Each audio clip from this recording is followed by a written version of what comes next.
Hey, everybody. Welcome back to Mary Bird's Backyard Garden. I'm Jeff. And I'm Mary. We're back, Mary, with another episode of Mary Bird's Backyard Garden That's podcast. Mary Birds.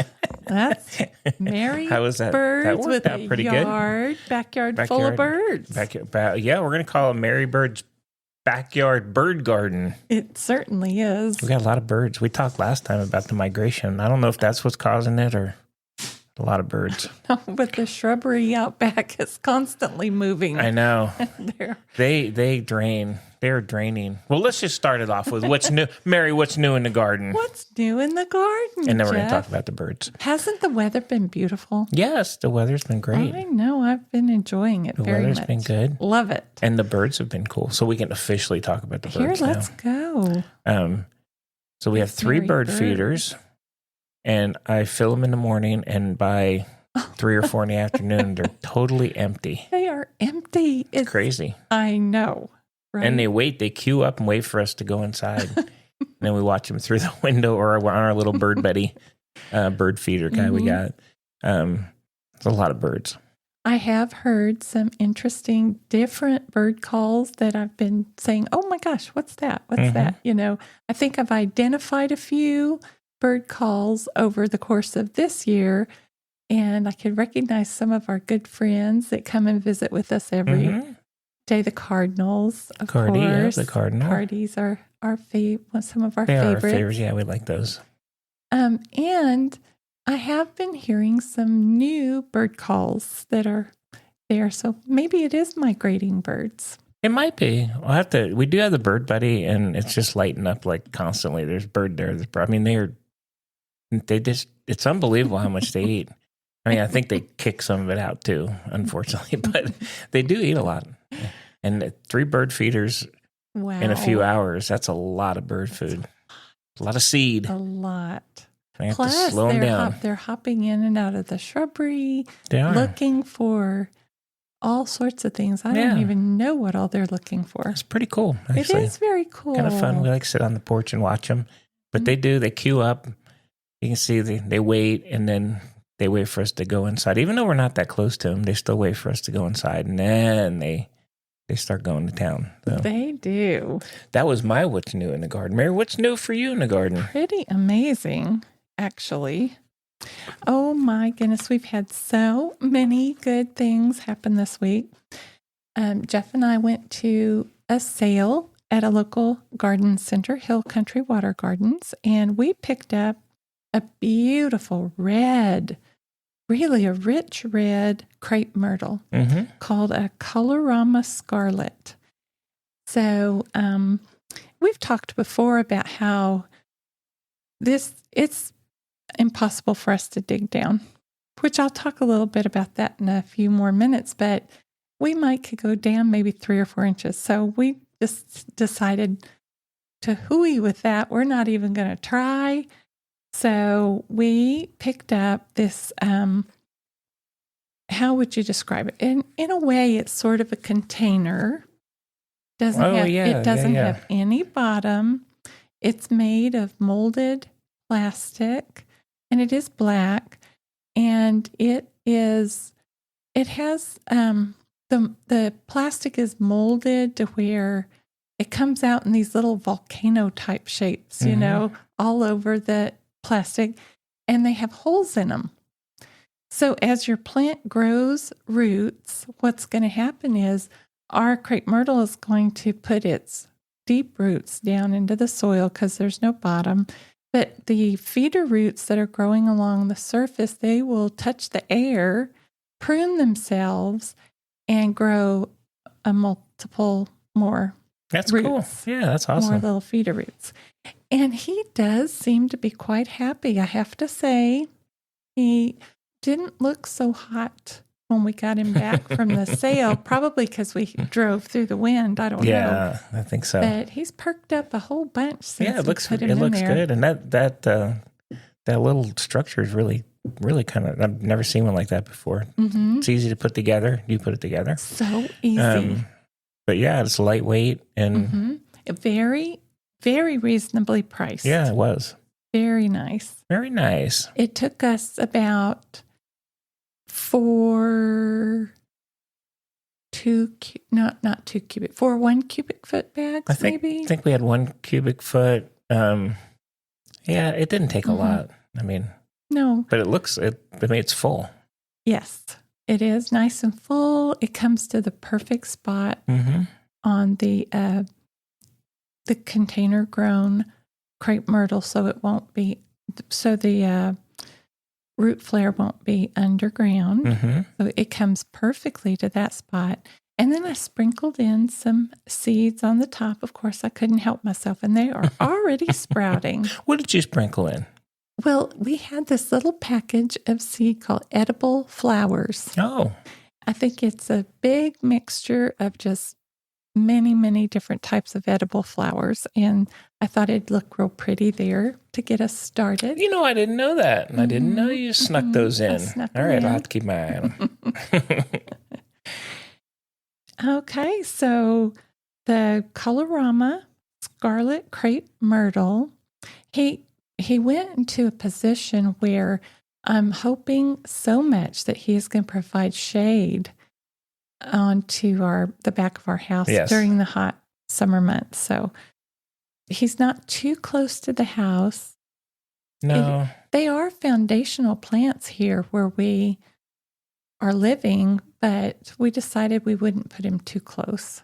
Yeah, I think he's in a good spot, and they grow fast. So they grow fast. And we definitely need some shade on the deck and that side of the house because it gets a little steamy in the summer.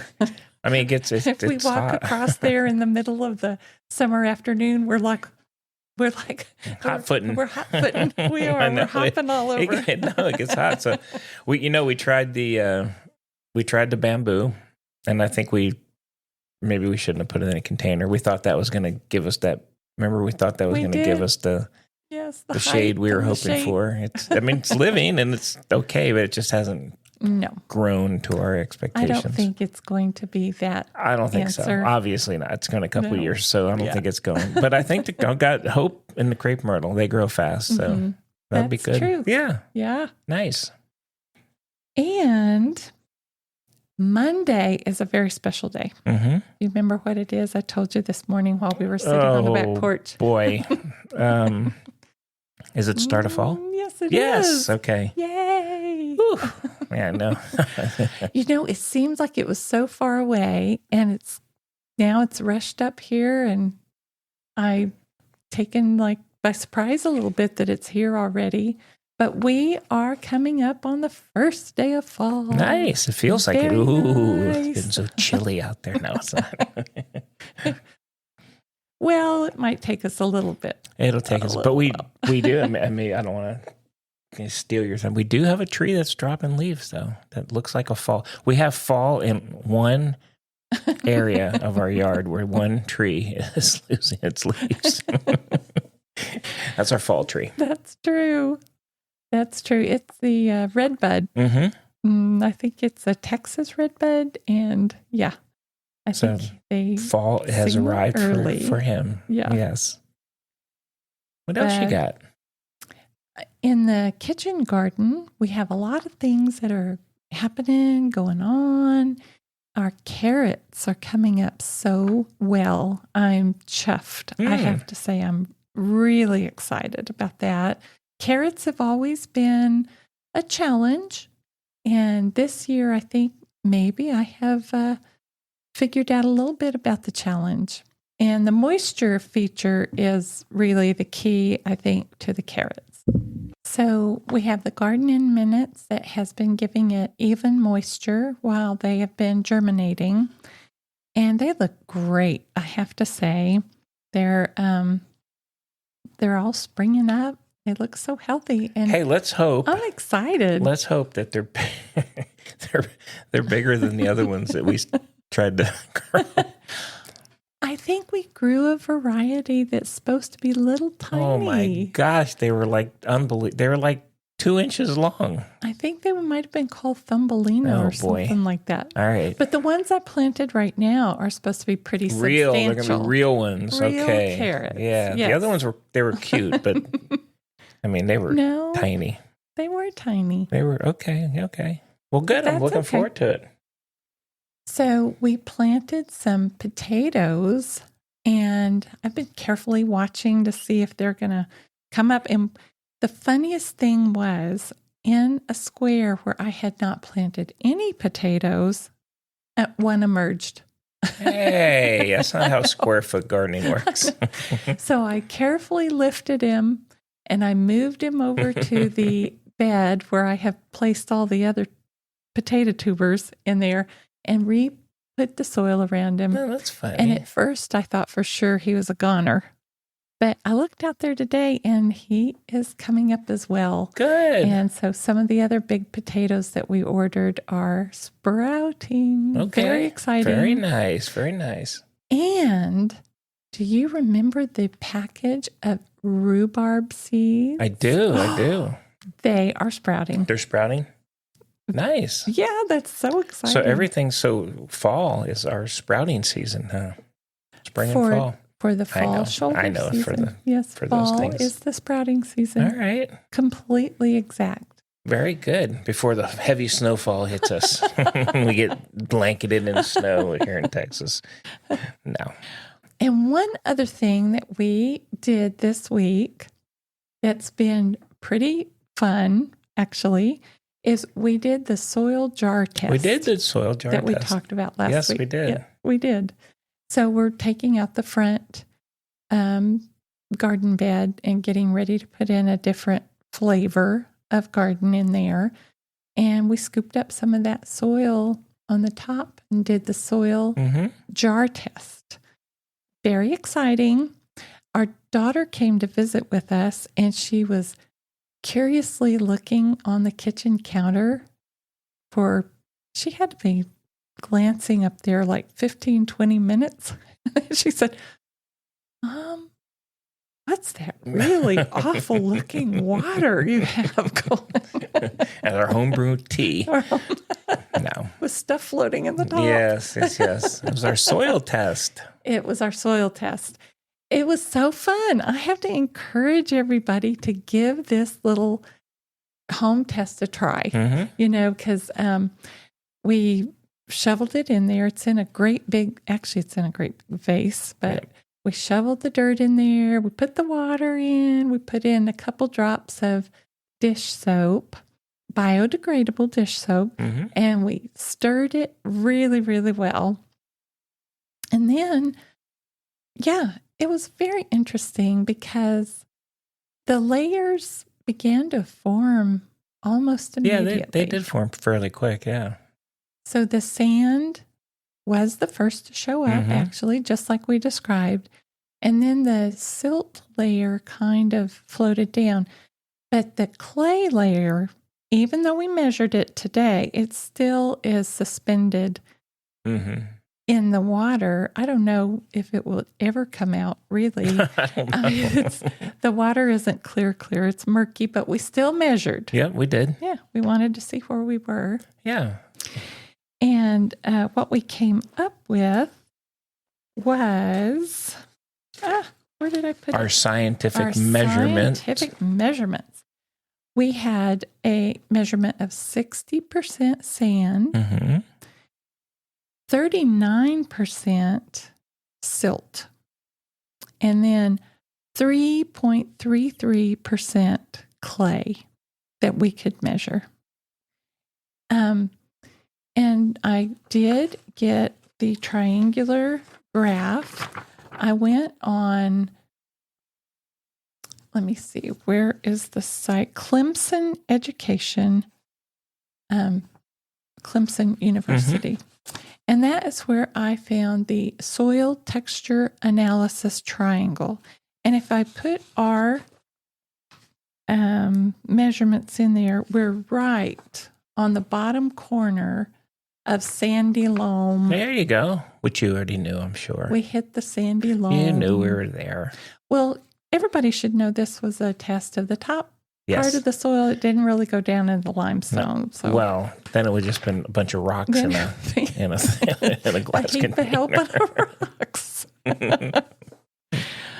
So that's where we are. Nice. We are on the bottom of the triangle, but we made it on the triangle. Okay. and we're in the Sandy Loam. We're the Sandy Loamers. We're the Sandy Loamers. Okay, it was fun. Exciting. It was kind of cool.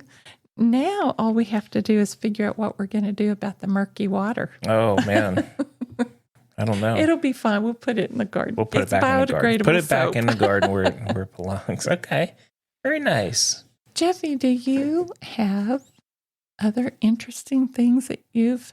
This week I think outside of watching birds and watching you work, I think that was about all I had this week. I got a couple of things when we get to Jeff's Corner, Ooh, like of course. Jeff's Corner. But I love it. I think that's all I had for what's new in the garden this week. Me too. All right. Well, then let's jump right in, or actually let's fly right in. Now our bird theme. Let's fly right in to your first topic. I must be very excited about the cooler weather coming because I had a really, I started looking up cilantro. Okay. You would think that we would grow cilantro during the regular growing season, right? Put it in the spring, see how it does. But no, we actually need to grow cilantro in the winter here. Okay. And a really good time to think about putting your seeds out is around Halloween.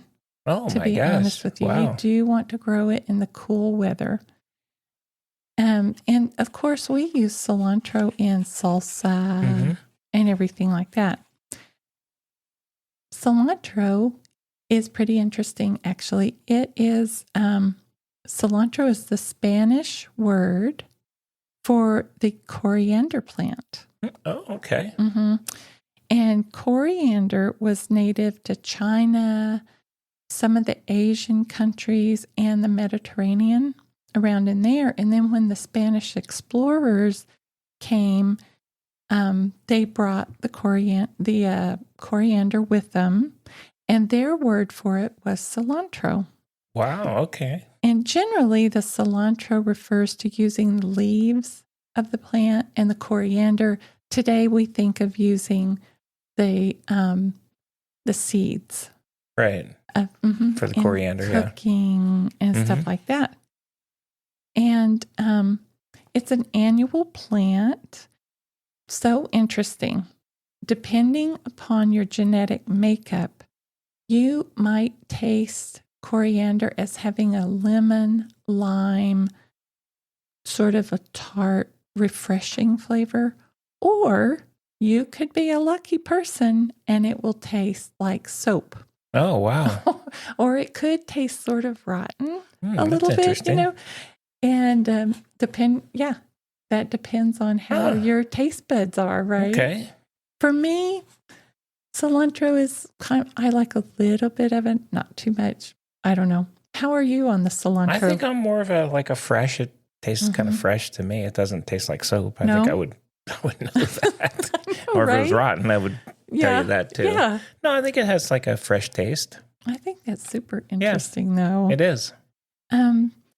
So the cilantro can get like 20 inches tall and 20 to 24 inches wide. And the heat is what really impacts it in our climate. And also, you can let it go ahead and grow. So sometimes in February here, we get some really hot days and stuff like that. And it could trigger it to actually bolt or go to seed even as early as February or March. And you could go ahead and let it go to seed. The flowers are kind of pretty. They're sort of like a umbrella, I suppose, shape to them. They could be white or a pale pink, right? And then you would let it go ahead and form its seed and gather the seeds to make your coriander spice. Okay. Grind it or whatever. Very interesting. It likes to grow in a rich, composty soil, and it likes to have, interestingly, it likes to have moisture that's stable. It likes to be very steady in moisture. Okay. And I would probably if we're going to get a really hard freeze, I would probably try to protect it a little bit. But other than that, I don't think you have to at all. Yeah, it does. It seemed like it would have been a hot weather summery thing. I'm surprised.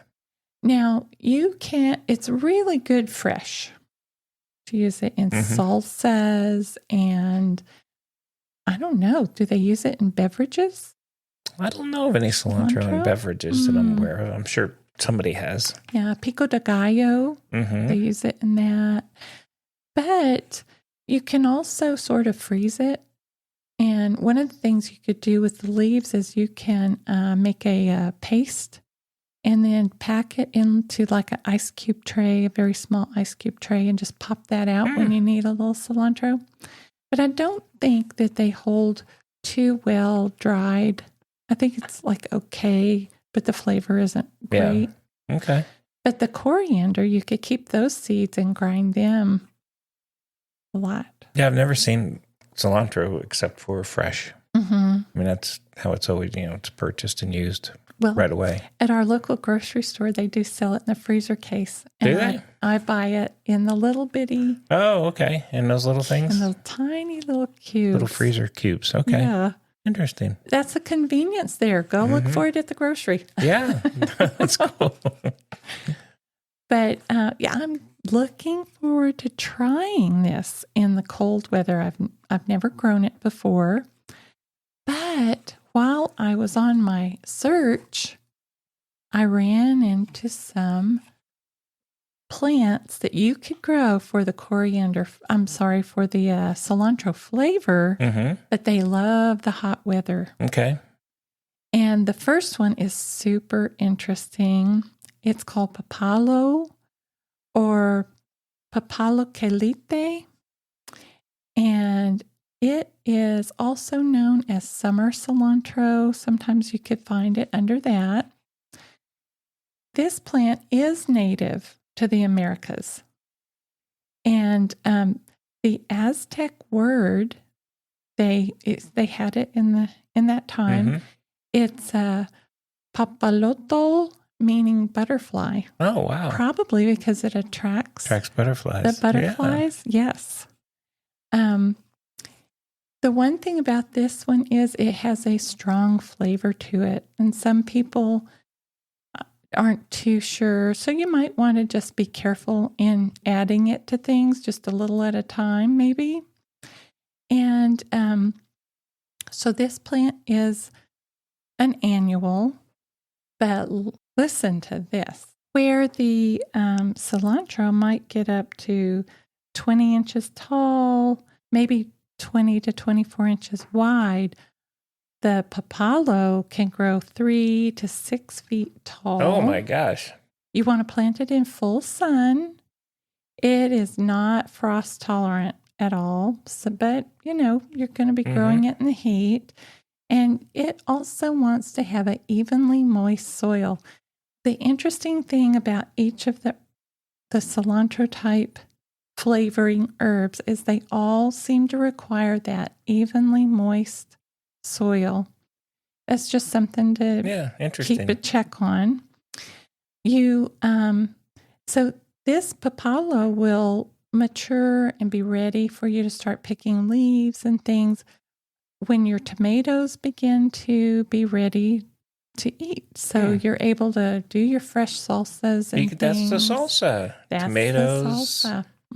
Some cilantro or cilantro flavored. Onions. Okay. I like it. So this is cool. This is so cool.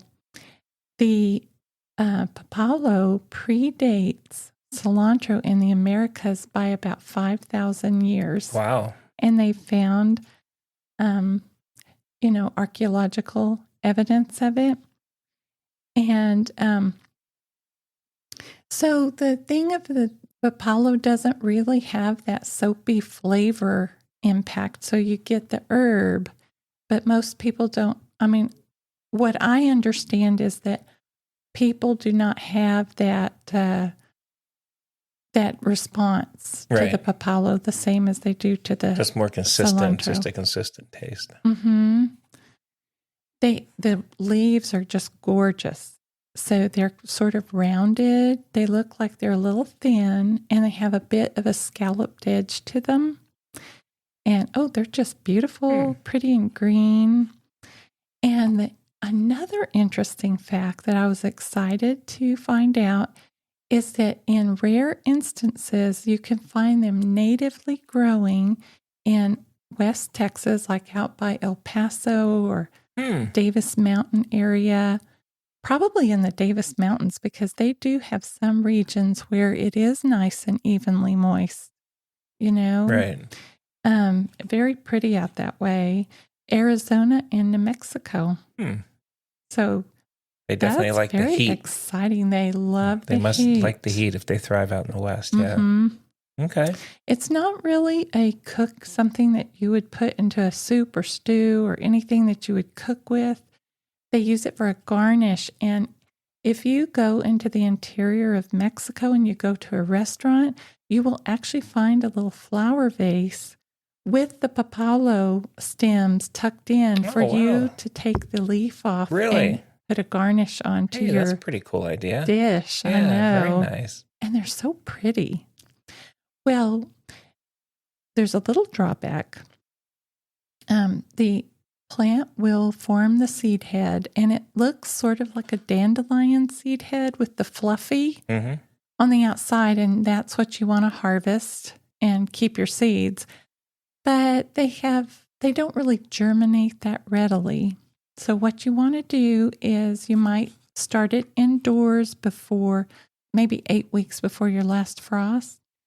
And they like to be on the surface more or less of the soil because I think they need light to help them germinate. And you might put in more seeds into the little container than you think to have a backup, make sure you get germination. Okay. So you press them onto the surface and you keep the soil evenly moist and a nice rich soil. When you do plant them out, they do like to have a nice rich soil and somewhere where you could keep an eye on them.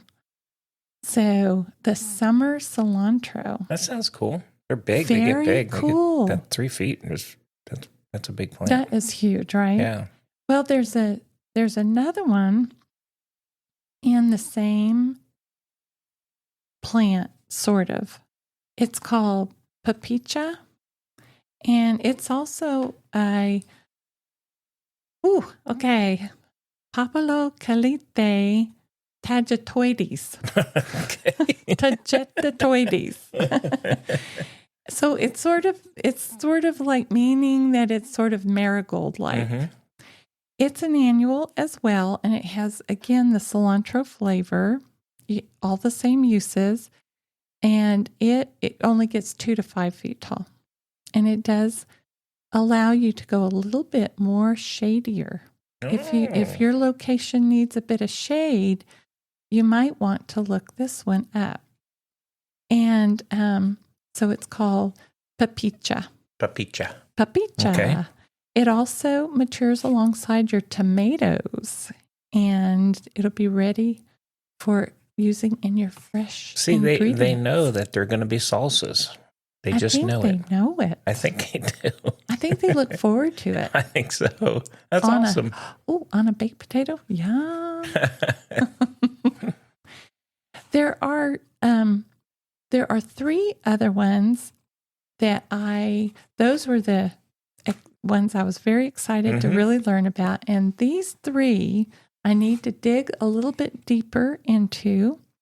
The first one is called cilantro. Okay. It's a Aeruginium fetidum. Now, anything with the word fetidum to me gives me a little hint that it might not smell so good. I'm not sure. But this one is heat tolerant and it's a biennial. It can get up to 16 inches tall. It needs full sun and a steady supply of moisture. The one thing about this one that I read is that it's very attractive to mealybugs, slugs and snails. Oh, we don't like that. And so you need to be out there and get those off. We don't want to attract them. Once again, it needs to be used fresh. And the other one that I'm interested in looking up some more about is the Vietnamese coriander. Persicariaceae odorata. See, the odorata kind of tells me it may not smell. Okay, you think it's going to smell good. Okay. That means to me like it has a fragrance kind of like our Thai basil. Oh, okay. I don't know if that is true, but fetidum, like if something's fetid, I don't know. Okay. Maybe that's because somebody tasted it and it had that soapy flavor. I don't know. Maybe. Okay, so the Vietnamese coriander usually is found as a transplant in your local garden center. I've never actually seen it that I remember, but I'm going to be on the lookout for it now. It's an annual, 2 feet to 3 feet wide, 2 feet tall. Can be used fresh, or you can dry it. You could harvest the leaves of this one at the end of the season. And dry them and use them as a spice that way. Okay. And it's a beautiful plant. It's got green leaf with sort of purple margins that come out to a point. And it's a very, very pretty plant. Well, you'll be keeping your eye out next time we go to the garden center, won't you? I will. Yes, I will. Know you in will. The springtime. And the last one is lavage or lovage. At any rate, I need to do some more investigating on this one before I describe it. I just wanted to tell you that it was out there. It is a perennial, zone 3 to 9. Well, we're going to see if you can do a little more, what we call G2 work on that one. Got to do a little G2. Little G2 investigative work on that. So get your cilantro seeds and get them ready. And next spring, maybe we'll try some papalo. Yeah, there you go. Ooh, that would be good. Okay. Whatever you want, Mary. Everybody on here heard that, right? I just want to make sure. And I think that we have come to the time of the program to find out about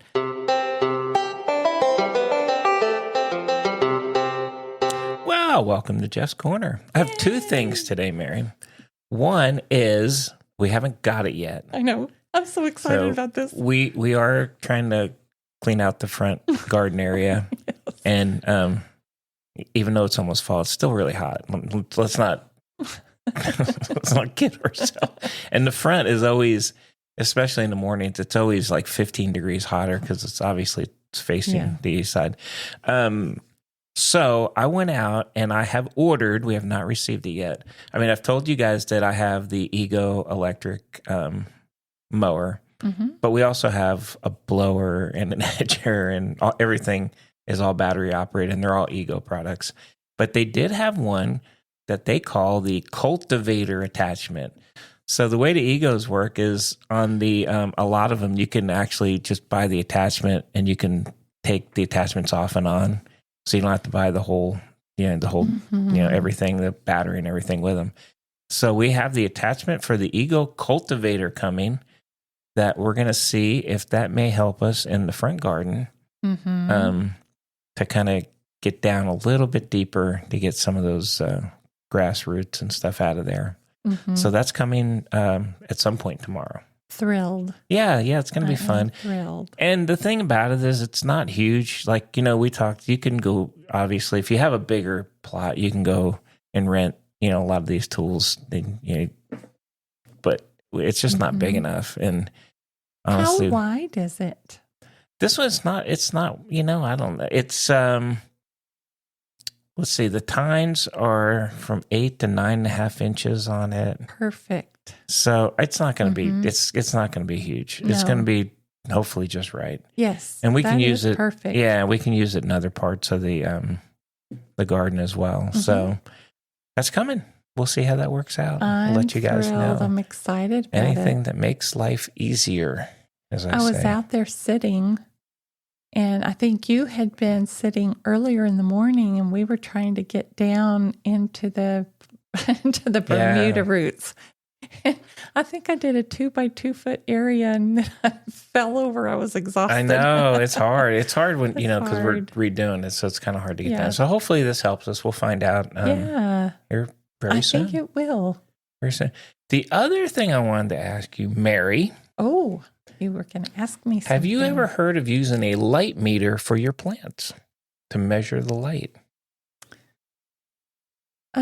No, but that is interesting. Did you know it was a thing? You can actually get a light meter for plants, and so you can find out how much light they're getting, if it's getting too much or too little. So I thought it was pretty interesting, and I'm not going to lie. I was looking up light meters for cameras, and this popped up, and I said, "Okay, that's pretty cool." I didn't know they did it for plants, but I. Yes. Trying to imagine the uses. Yeah. Well, Mary, may I tell you the uses? Can I tell you the benefits of using a light meter for plants? I would be so thrilled if you would do that. You get an accurate light measurement. So obviously, when you're looking at things, you're saying something's either bright or not bright. But the actual light meter can tell you exactly how much light your plants are getting in lux, foot candles, or PAR, which is photosynthetically active radiation. Oh. It allows you to, it helps you to match your plants to the right spot. So, I think, different plants have different, light needs. Mm-hmm. So you have your low light plants, which could be like a snake plant. Oh, interesting. Okay. So, right, they thrive in kind of corners. Your medium light plants, peace lilies, philodendron, need brighter rooms. And then your high, needy light plants, your succulents, herbs, fruiting plants, they need a lot of strong direct light. And so a meter will help you pick the right location for those. Okay. And then indoors, it can help optimize your indoor growth lights. So if you have grow lights inside, the one thing I was actually kind of reading is, I know, you buy grow lights and it says it's whatever X strength, but you don't really know that unless you, you can't tell that just by looking at them. You're just kind of trusting it. So you can use a light meter to see if the grow lights you have are actually putting out the light that you think they are. Hey, that's cool. Yeah. And then you can track seasonal changes. So natural sunlight obviously shifts throughout the year. A light meter lets you know when a window that worked in the summer doesn't work in the winter. That is great. And I think our daughter had a little bit of this one, where you can prevent plant stress. Too little light causes weak, leggy growth, as we like to call it, Mary. Mm-hmm. And too much can burn leaves. I think our daughter had one that had burned leaves. And so you can kind of measure it before a problem shows up. And then for edible plants, herbs, vegetables, fruiting plants, the right light intensity helps it with more vigorous growth, better flavor, and higher yield. Oh, I like that. So it kind of takes the light meter takes the guesswork out of growing your plants. Pretty easy to read. How do you read the light They meter? are. They're you can just basically put them by wherever that area is, it'll give you the reading. Mm-hmm. So there are different types of meters. There's the lux foot candle meter, and that measures the brightness as perceived by the human eye, like a lux or a foot candles. And so this one's best for the house plants. So if you want to do a quick check on if it's getting low, medium, or high light. The pros on these are they're generally like $20 for these. Mm-hmm. Easy to use. The con, though, is it doesn't measure the exact wavelength plants use for photosynthesis. It kind of favors more green light, which plants don't use as efficiently. So one example you can use is to see if your succulent's really getting bright light near a window or if it's just your eyes being tricked. So that's kind of a bottom level. Well, there's some that are called PAR meters, what are photosynthetically active radiation, and they measure the light in 400 to 700 nm range, which is the spectrum plants actually use. Mm-hmm.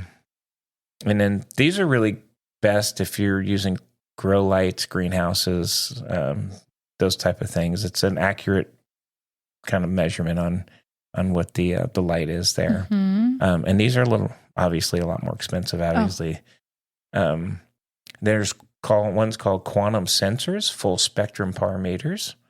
They measure not just the par, Mary, not just the par, but also how light intensity changes across the day or spectrum. Interesting. So this is kind of more like advanced greenhouses research type of things. Mm-hmm. And then you have the one that probably any of us can use, which is the smartphone app. Oh my goodness. Yes, there's an app for that, Mary. You can use Well, there's literally an app. Knew that. The phones are like computers, right? I mean, they are computers.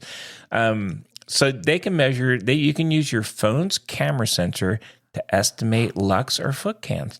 So it's like a quick one. Hey. So it's a quick, obviously budget friendly. Obviously, I'm sure there's free ones out there. If not, they're probably pretty cheap and it's always in your pocket. Mm-hmm. So they're not going to obviously be as accurate as a dedicated meter. But you can kind of see, are you in, if you're by a window, is it low light?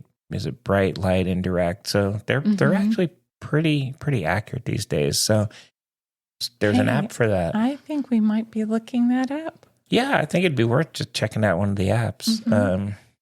So the recommendation is if just for casual house plants, a lux meter or the free app. Mm-hmm. For herbs and edibles indoors, a par meter. And for, if you're the greenhouse serious growing guy, you're going to spend the money and get the full spectrum par sensors. Mm-hmm. But I think to start out, you can, I'm pretty sure all of us have a smartphone, and I think you can get an app. It would answer a lot of questions that we've had along the way. Like you said, a monstera that gets a burnt leaf, or why is my kalanchoe all of a sudden showing growth that's like 6 inches between the leaves or something like that. Yeah, I think that would be interesting. I mean, you can download it, go do a little research and find a good app and download it and give it a shot. As always, Jeffrey, this has been an interesting topic. Thank you. I appreciate that. You're very, no kidding. This is very interesting topic. It is pretty interesting. Like I said, I was doing something else. I was looking at light meters for photography, and then these kept coming up. I said, what is this? Yeah. And obviously, just as an FYI, for photography, there's apps too. So you don't have to actually go buy a light meter. They're going to be good enough. We're not going to be, anything on your phone is going to be good, but obviously not as good as something that's dedicated to it. But I think they're just fine for casual. So wow. Give it a shot. Yeah. See what's out there. I think that sounds terrific. All right. Well, that was it for Jeff's Corner. So I wanted to kick it. Mary, let me kick the news back over to you for what else do you have for us today? I thought we'd discuss a little bit about how we're going along in the new garden that we're putting in. That we're going to use the little cultivator attachment for? Cultivator. Okay. All right. In our sandy loam. There you go. Well, tell us. Yeah. So we were shopping around at a variety of garden centers, and we ran into some good deals on bagged planting mixes and things like that. They have a lot of sales out there right now if you want to run around and see what they have. Half off. We picked up a few bags, as much as Jeff could actually lift, I think is the problem, is the thing. But, and then I thought I would mix the bagged soil with sand to give it a little bit more porosity, and some of the soil that's already in the bed, mix that all up together. And along the way, while we were out around, I said, why don't we go pick up rocks? Because we've been looking at a lot of display beds, and they highlight the rocks, the natural rock alongside the succulent. But we don't actually want to go desert in our Right. display. So we're not going to be completely sand. We are going to use a layer of dark mulch along the top Mhm. between the yuccas and the agaves that we've already picked up, and we've picked up a couple prickly pear varieties. And the rocks are huge. They're really pretty big. Yeah, I was gonna say not let's not. huge. They're not big. Let's not. Okay, so we're not talking about like let's pick up some little rocks. Yeah. There's a stone place next that's close to us, Mm-hmm. and we went there, and he came over with his little front loader guy, and we Yes. threw rocks. But we were careful to get only the ones that we could lift because they're in the truck. They have to go from the truck to the garden Yes. bed. Luckily, it's only a few feet. Yes, it's going to not- be a lot easier. But I was telling Mary that the first one she picked out, it was round. I don't know, it wasn't huge or anything, and it just didn't look looked okay. That looks pretty cool.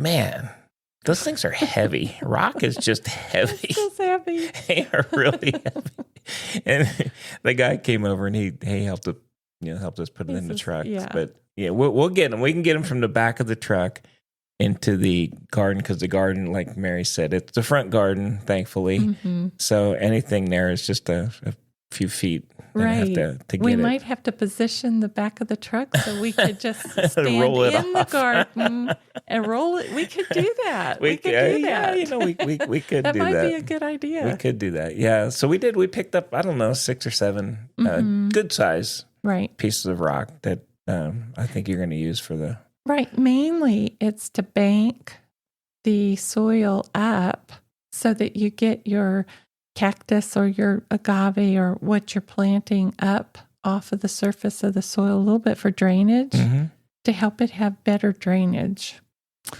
And that's that's what we're looking to do. So we are waiting for the cultivator and we hope that helps clean it out. And then all the rest of the stuff is literally sitting in the back of my truck. So it is. And we have some interesting plants to talk about in upcoming episodes. We do. Of how we're planting it out. I'm really looking forward to it. I think that we'll be adding things as we go along. It's a small bed, but it's not that small. And so we did have a selection of plants, but they look pretty spread out when we tried it out the other day. And so I'm sure we'll be back looking for some more. I'm sure you will find some others. I really want to treat it more like a collection, like one of each species instead of having a large, multiple plants in one species. Yeah, I thought it'd be kind of fun. Look good. And the garden center we go to, they have a lot of displays with that we got some ideas from. Yeah, they do. Good. All right. So if you go out to Big Bend, you go out to West Texas and some of the places, even though it's arid and you're sort of traveling into what you would consider desert, when the plants are growing, like you will have a yucca and a sage growing very close, and then you'll have understory plants underneath those plants. So they don't grow one plant and then 5 feet away another plant. They do kind of cluster together in a supportive type environment. And that's what I think of as Texas desert, I suppose you could call it. And that's sort of what I'm not going to put a sage next to our yucca, but also don't want to have huge bare space. Yeah. No, I agree. Have it interesting. Well, it'll be interesting. We put everything in, you'll get an idea and get the rock in there and then plants, and then you come up with plan. Not even plan B. It's the follow-on. The follow-on. Well, we kept 4 Yupon hollies. We're keeping those in there. And I'm currently debating whether we're going to keep the blue days that grows along the back edge or pull that out. I'm not sure, but We'll see. We'll see about that. I'm sure you'll come up with something. We'll let everybody know how it works out. Yeah. Well, very nice. What else you got? I think, Jeffy, all I have is a few little tidbits about what is good to be doing right now in your garden. Since Monday is the first day of fall. Yay. Okay. Woo. It's actually the fall equinox. There you go. Okay. Same amount of daylight and dark. Nice. You know? That's what equinox, right? Okay. Equinox. We had that conversation.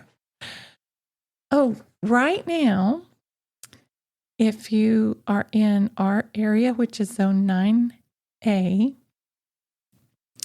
or, if you haven't already pulled your sweet potatoes, this is a good time to start doing that.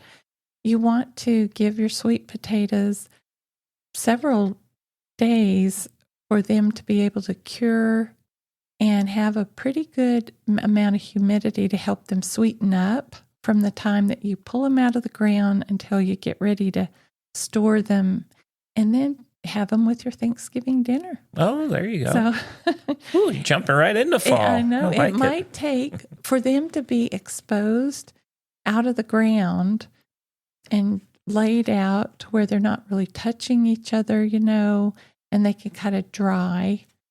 It might take like up to 2 weeks, for them to finish curing. It's called curing. That's a sweet potato is different from a Irish potato in that way. You could pull an Irish potato up and eat it right then, but the sweet potato needs to convert the starches into more of a sugar content. Didn't know that. Yeah, it's definitely time to start thinking about planting your fall broccoli, Brussels sprouts, cabbage, leeks, collards. Collards. I like collards, Okay. You could still be seeding out things like beets and carrots. And Swiss chard. Our Swiss chard is coming up so pretty in the garden that I've been planting it. And get your peas out, your snap peas and your English peas, and give them a trellis to climb up. That's really good right now. And one of the things that I really wanted to talk a little bit about, because the nighttime temperatures are cooling off, and it's, we have shorter length during the day. What you want to do on your watering your lawns is you want to move your sprinklers so that they water during the daylight hours. You don't want to water in the evening or nighttime anymore. And that is there's a certain fungus that gets out there called brown patch, and you don't want to encourage that fungus. So you want to move all your watering into the daylight hours now. And of course, right now we're still pretty hot, but you're going to be cooling off, so you won't really need to be watering as often. Right. Water deeply. Yep. And not as often. Okay. And the last thing, which I did today, is that if you are growing bougainvilleas, you can trim them back, give them a good old feed right now, and this fall they will just bloom for you because they really like going into this nice weather. But as it gets cooler, watch your temperatures, and if you start getting down into the low 40s, you will need to bring them under some type of protectant. And we have 2 bougainvilleas this year that we're going to be watching out for. Okay. That is what I have for us to be very good. Doing. Very nice. Boy, yes. Some good stuff. Cilantro and associated family members. Got some light metery stuff. A light meter is very interesting. And then we have our upcoming project. I know. This time next week, we'll be able to talk about how it all looks. Yes. I know. We'll give you guys the lowdown on how it went. Very exciting. All right. Anything else, Mary? Nope. I just want to say thank you to everyone. Happy gardening. Happy gardening. And as always, we appreciate you guys joining us here at Mary Bird's Backyard Garden. And if you're out there on your favorite listening service, please give us a like. And if you have any comments, leave those as well. And we'd love to hear from you guys. Until next week, we'll see you here again at Mary Bird's Backyard Garden. Bye.